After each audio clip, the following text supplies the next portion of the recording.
I grew up in Brewton, Alabama, like I was telling you.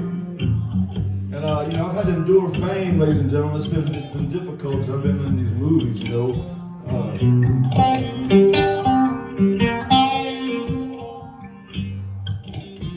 Most notably, people discovered my music through a movie called Love Song for Bobby Long, which stars John Travolta, Scarlett Johansson, and me.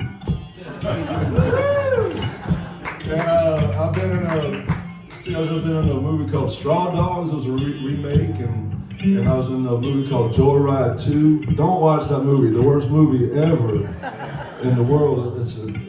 And then recently, if you want to play a drinking game, pretty good, you can watch this movie called The Jesus Revolution. I'm a featured extra. Because they filmed it in Fairhope, Alabama, where I live now, and they were short on long hair, freaky people. But if you watch The Jesus Revolution and take a shot of whiskey every time you see me, you're going to be lit by the end of the movie. You will find Jesus. But I learned how to deal with his fame early on from my great uncle Ed Lee, because he was famous in Brewton, Alabama, East Brewton, and Riverview. These are cultural meccas of Alabama. Famous for what, you say? Well, he was famous for building a fence around his house made out of whiskey bottles and Quikrete cement. People would come from miles around to see this fence. It went around the entire yard. It was about 6 feet high. You lay the bottle sideways so the sun could shine through. It's called a poor man's stained glass. It was beautiful. And I lied when I said it was all whiskey bottles, because he drank a lot of whiskey, but because of that, he also got milk and magnesia.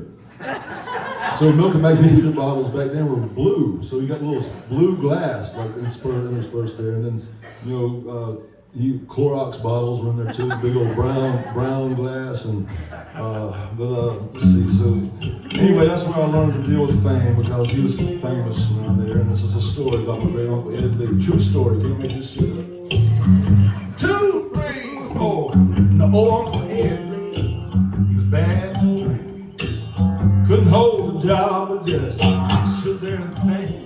But he had 2 daughters, his both valedictorian. They graduated in May, but they never come back home again. Ed Lee and his wife, alone at the house. She held his whiskey above the sink. She poured it all out. And Ed Lee said, "Look here, woman. Now my job here is done." Packed up his books, was out on the run. Built himself a shack on the Connecticut River. A pretty little place built out of fallen timber. His wife baked him a cake. She said, "Daddy, please come home." He said, "There's nothing here but us chickens, and we prefer to be alone."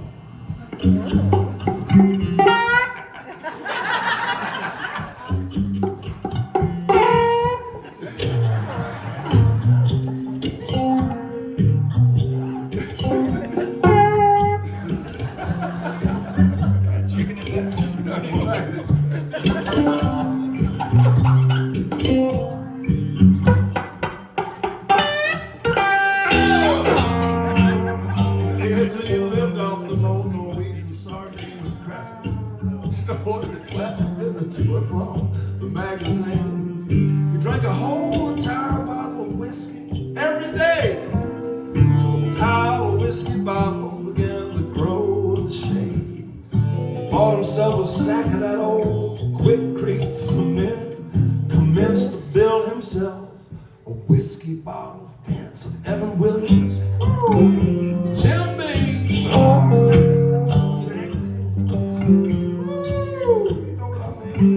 nothing fancy like a wild turkey. Talking about Southern Comfort, Rebel Yale. And he got to the bottom one day of a bottle of Old Crow. And up to heaven, here we go. And Ed Lee died. It's a sad song, really. Somebody else lived there these days. Who it is, we do know, is a woman named Miss Carol.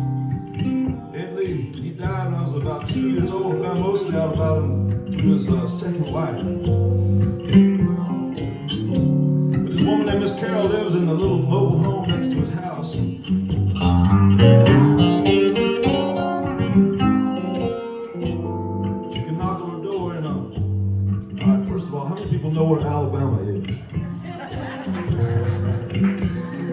yourself in Alabama. I mentioned this before, and then in between Montgomery and Mobile, get yourself on Highway 41, head down south toward Pensacola, Florida, just over the Connecticut River Bridge. There's a crossroad town called Riverview. There's a dirt road to the left. Take that dirt road, and when it comes to a T, instead of taking a left to go to the boat launching for the Connecticut River, take a right, go 3 houses down on the left. Knock on the door. That's Miss Carol. If you forget those directions, you can go to Apple or Spotify and dial up Ed Lee, and I give accurate directions at the end of the song. And Miss Carol will be welcome. We'll hang out in the yard.